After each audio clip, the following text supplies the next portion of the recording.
What if you could visit another country in just 3 hours without ever setting foot on a plane? But you have to check out of the hotel early and miss out on the breakfast buffet. It's early. It's 5:40 a.m. and we're still here in Buenos Aires. It's our last moments. We are leaving Buenos Aires and going to Montevideo, Uruguay via BuqueBus, and then we're going to spend the afternoon seeing the sights. That's right, we're taking the BuqueBus Ferry across the Rio de la Plata. I'll show you what the ride is like, how to book it, what to expect, and whether it's worth the trip. Let's go! The BuqueBus terminal is in Puerta Madero, just a short Uber ride or taxi ride from most neighborhoods in Buenos Aires. We booked the 7:30 a.m. direct ferry. It's a smooth 2.5 hours to 3 hour ride that gets you into Montevideo before lunch. Tip, if you're checking in luggage, make sure to arrive 2 hours before your departure because even though it's a boat, there's still passport control and customs. You're crossing an international border after all. We are taking the direct ferry from Buenos Aires to Montevideo via BuqueBus or BuqueBus. The only time that we're actually in Primera class, or first class. Now we got to check in our luggage, so we're allowed to check in one piece of luggage each. And the luggage is going directly to Montevideo. It's going to make that 3 hour voyage across the Rio Plata. It helped that we got here early. We actually got here before 6 a.m., before the line started to form. But I've heard of horror stories where people could be in line for like an hour or something. I was reading that you should be here about 2 hours before your trip. However, our trip's at 7:30, and then I was reading somewhere that this place doesn't open till like 5:30, and then our hotel is seriously like an 8-minute cab right away. So we didn't get here at 5:30. We got here right before 6. And then it helped that I got first class tickets. So this is the only time that I'm going to fly first class because we just went up to the booth. So that's one of the benefits. BuqueBus offers a few different ticket classes depending on your budget and comfort level. The standard Turista class is the most affordable. Then there's the business class or Ejecutivo, which gives you access to a quieter cabin with more spacious seating and priority boarding. And at the top, you've got first class or Primera. That's what we booked for this trip. It includes priority check-in, a private lounge, extra wide seats with fewer people around. It's a splurge, but for an early morning crossing, it makes the ride feel extra smooth and relaxing. I hate how we missed out on our breakfast at the hotel because we had to get here so early, but we still had 8,000 pesos left and breakfast, which is a sandwich and a medium coffee, is exactly 8,000 pesos. So we're going to use up the last of our Argentine pesos because outside of Argentina, they're not useful. Nice breakfast before we get onto the ferry. Again, a great way to get rid of the remaining Argentine pesos because, yeah, we're not going to need it after right now. But we got to hurry up and eat breakfast because we still have to clear immigration. It was just that checking in our bags went by really quickly. Now off to immigration. So everybody's got to go through immigration, obviously. So you can see the line starting to build. It's 6:25 a.m., an hour and 5 minutes before the boat takes off. Oh, I didn't realize there was another cafeteria up here, so we didn't have to eat breakfast down there. So really, this is your last chance to use up your Argentine pesos. We got through immigration quickly as you get both your exit out of Argentina and entry into Uruguay done at the same time. Talk about efficiency. Still have an hour before we take off, but you know what? It pays to get here early and, just get everything done because you just don't know if there's going to be a long line. They're calling for everybody right now, so maybe we're getting on the boat early. BuqueBus offers several trips a day to Montevideo, but there are only 1 or 2 direct ferries. Otherwise, you have to do a ferry and bus combination, which is where the bus in BuqueBus comes from. For us, we opted to do the direct ferry because of our time constraints. It feels like boarding a cruise ship, and I wanted to hit up the buffet lounge, but then again, this is not a cruise ship. Because we are first class, we're going upstairs. Wow, this is nice for business class. Since we have time, let's go do a walkthrough. Oh, nice. This is what first class gets you. You have a leg rest. Nice. And there's more leg room compared to the tourist class, which we mistakenly got on.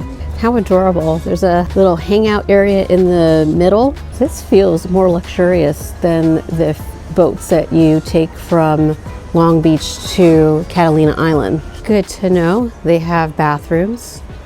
And if you want to know what Clase Primera Especial looks like, yeah, I thought we had the top, but I guess not. But I'm pretty happy with what we got.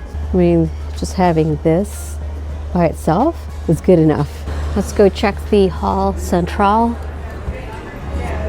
It's like boarding a cruise ship. It doesn't feel like a ferry at all. Like, I feel like I'm boarding one of those little cruises from LA to Mexico, or, you know, the Carnival cruise, otherwise known as the booze cruise. They do have a bar on this level, just in case we get hungry. And there is the Clase Economica. I think that's the cheapest ticket that you can get. And just taking a peek, yeah, the chairs are gray. We haven't even taken off yet, and Jason's already in relax mode. Yeah, he's taking advantage of the fact that we paid extra to be in first class. You do have wall outlets, so make sure you have your international charger easily accessible in case you need to charge up any of your electronics. Yeah, this is definitely way more leg room than flying. The ferry is a direct trip, so it's going to take about 3 hours to cross the Rio Plata. However, they did offer other packages, but they were a little complicated because there were some that there was a bus transfer and then a boat, and that just seemed a little too much. But the one drawback is if you wanted the direct ferry, there are fewer of those trips, and we happened to had to get up really early for this one, but you know, it's going to be worth it because it gives us basically a full day in Montevideo. Good news, the wall outlet works, so I'm going to have a fully charged phone when we get to Montevideo. There was one drawback, which was despite having a window seat, visibility was poor. I'm not sure if that's because the weather or because it's August and it's wintertime. It was cold and overcast that morning, which made the windows fog up. Perfect for a siesta. We're almost at Montevideo. I ended up taking a nice nap because we got up so early.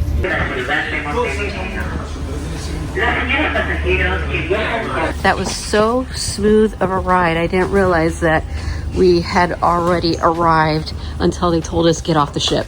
Well, of course, they did that pretty nicely. So when traveling to Uruguay, this is the way. Oh, I wonder if this boat is named after the former Pope. Unlike getting off a plane where it can be chaotic as people are reaching into the overhead compartment bins, leaving the ferry was calm and orderly.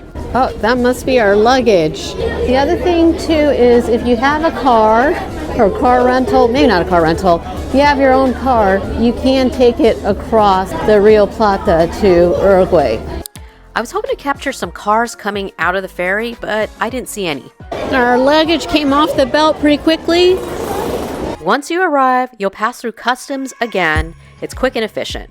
Wow, this BuqueBus station, it's so grand. It looks more historical than the one in Buenos Aires, which seemed more modern. Welcome to Montevideo. So I hope up to this point in the vlog that I've convinced you how easy it is to take the ferry from Buenos Aires to Montevideo. All right, we've just made it out of the BuqueBus terminal and we're heading to our hotel now. But stay tuned because the second half of this vlog is where things really pick up. We'll be exploring Ciudad Vieja, Montevideo's charming old town. If you're just here on a day trip from Buenos Aires, this part will be super helpful. But for us, this is only the beginning of our stay in Montevideo. It's way too early for us to check in.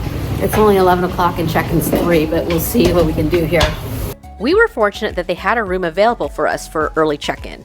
I think it's because it's during low tourist season. The best thing about our hotel room here in Montevideo is the view. Take a look at that. That's the Rambla, and I'm going to be running on the Rambla 2 times while we're here in Montevideo, so no need to use the gym treadmill. We took a bit of time to unpack and get settled into our room before heading out into Ciudad Vieja. I know it's wintertime in Montevideo, but I wasn't expecting the weather to be this gray and cold. I exchanged hats, so instead of my fedora, I got a beanie on because Montevideo is a lot colder than I thought. Yes, I'm aware that it is winter time here in the southern hemisphere, but I read on the internet that Montevideo is supposed to be like 5 degrees warmer than Buenos Aires, but that's not the case. It seems colder here. We had to take a little nap after checking in because we had gotten up so early, like at 4:30, to prepare for the BuqueBus. Before exploring the city, we're gonna go grab lunch. So we're gonna have lunch at Auténtico MVD. What better way to get acquainted to a new country than to try out their authentic foods? Yes, I needed a double cafe latte to warm me up, and we're going to start off with some bread and hummus. We went for the authentic Montevideo sandwich. I guess it's a common sandwich. It's the traditional Uruguayan sandwich, the chivito. And then there's layers of meats, bacon, egg, lettuce, tomato. They got everything in there. Oh, and I like how big the papa fritas are. This is perfect because I'm starving. The last thing I ate was that little breakfast at BuqueBus in Buenos Aires. Now we're fueled up for the rest of the afternoon. Time to go figure out how to get Uruguayan pesos. First things first is getting local currency. So remember our peso problema in Argentina? Well, we sort of had a little snafu here in Uruguay. We went to a bunch of ATMs at various banks and it didn't work. However, Banco Republica works just fine, but the key thing is when you put in your ATM card to hit the checking US dollars, but you're not going to take out the money in US dollars. You're going to take it out in Uruguayan pesos. So that's your currency tip for the day, and it's quite important. At least the good thing about taking it out of the Banco Republica is that the transaction fee was only 100 Uruguayan pesos, which adds up to be about $2.50 US. Not too bad. However, it's not the end of the world if you don't have any cash. You can still use credit cards around here, but they do charge a fee. Things do seem a little bit more expensive if you do use a credit card. But now that we actually have pesos, maybe we could spend it here on postres. No, just kidding. I want to hang on to the cash because it was a lot of work to get some pesos. Now our tour of Ciudad Vieja. We're going to start off here at the Plaza de la Constitución. It is the oldest square in Montevideo, built in 1726, and the plaza was renamed to the Constitution, or the de la Constitución, because it was signed in 1830 at this spot. And right in front of it is the Cathedral Metropolitan, and it's a good spot to take photos. I saw somebody like a minute ago put their hands in the water. Yeah, I don't think so. It's cold right now. It says it's 50 degrees Fahrenheit, but with wind chill, it's more like 44. You know, by now, I love third places, so this is a great area as a third place. Apparently on Saturdays, they have a market here that sells antiques, so if we have time on Saturday, which is 2 days from now, we might stop by and take a look. Oh, cool. So that's a picture from 1931 of what the Plaza de la Constitución looks like, or looked like. Here we are walking down Peotonal Sarandí, a pedestrian street lined with local shops, galleries, and street musicians. It's super walkable. And continuing with our tour of the Ciudad Vieja, Old Town, is the Puerta de la Ciudadela. It is the last remaining wall of the citadel that used to surround Montevideo during the Spanish colonial rule. There used to be a wall that would encircle the entire city, but not anymore. But this piece here reminds Montevideo of its past. And right over there is the Plaza Independencia. And so if you stand here, you can get a shot of everything in one frame. Oh, what do we have here? We have the BuqueBus. Wonder where it's coming from, whether it's coming from Buenos Aires or Colonia, which is a town not too far from here. I'm gonna walk through the Puerta de la Ciudadela. It feels like walking through time, like some sort of portal. Now we are at the Plaza Independencia. It is the most important square here in Montevideo because it connects the Ciudad Vieja, the old town, to downtown Centro, so I guess the downtown. Yes, it's much bigger than the Plaza de la Constitucion.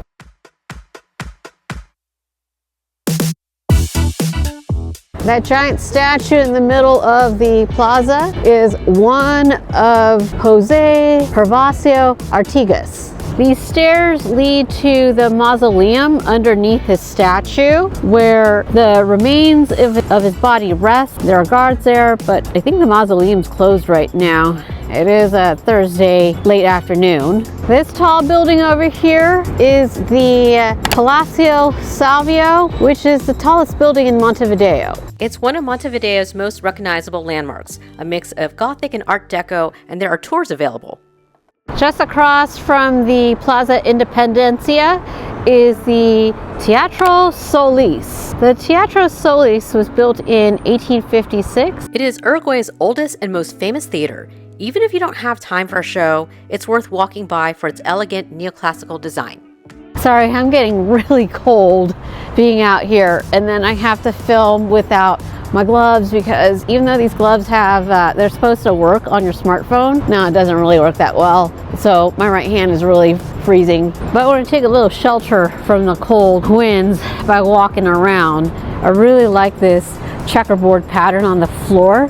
Looks like marble, and then the columns, because it's supposed to be an example of neoclassicism. Plus, walking around here just gives you another vantage point of how beautiful this theater is. They do give public tours, so I'm sure we'll be back here because I do want to see the inside of it. Oh, looks like there's a coffee shop here. Sounds like a good idea. Oh, and then that's where we found Jason. That's how he's staying warm. So far, I can appreciate the Ciudad Vieja as part of a day trip because it's very walkable. Plus, walking around is keeping us warm on this winter afternoon. Tropical smoothies? No, I don't think so. Not in this weather. However, this deal sounds good, but the problem is we're already full from our big lunch. But yeah, I could go for 3 churros and a hot chocolate.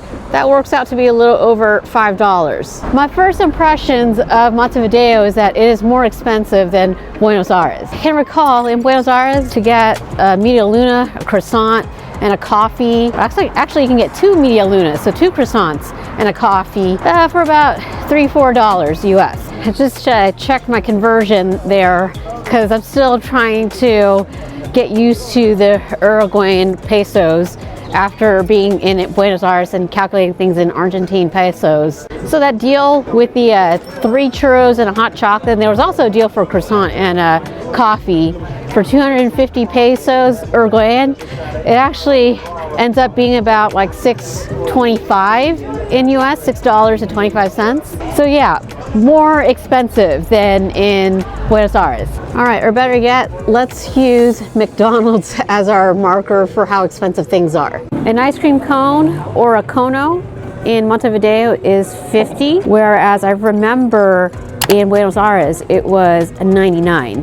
When you do the conversion in US dollars, here in Montevideo, a cono will cost you $1.20, $1.25, whereas in Buenos Aires, it was less than $1. So when in doubt, you could always use McDonald's as a metric to how expensive a city is. But enough about prices. Let's continue along Calle Pérez Castellano, another lovely pedestrian street.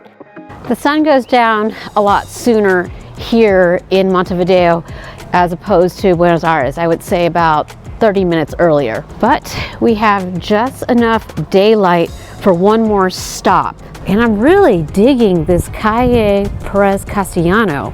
It really does feel like a pedestrian-only street. We have just enough daylight to see La Rambla. It's chilly and windy out here, but we'll keep it quick because, yeah, we only have maybe like 5 minutes left of sunlight. But here we are at La Rambla, which is the coastal walkway promenade of Montevideo. This whole thing here runs for 22 kilometers or 13.7 miles, so longer than a half marathon. The locals here, they love this place because, as you can see, great place for riding your bike, walking, jogging, exercising, and then taking in the views. Believe it or not, this is the Rio de la Plata, the same one we had crossed this morning from Buenos Aires.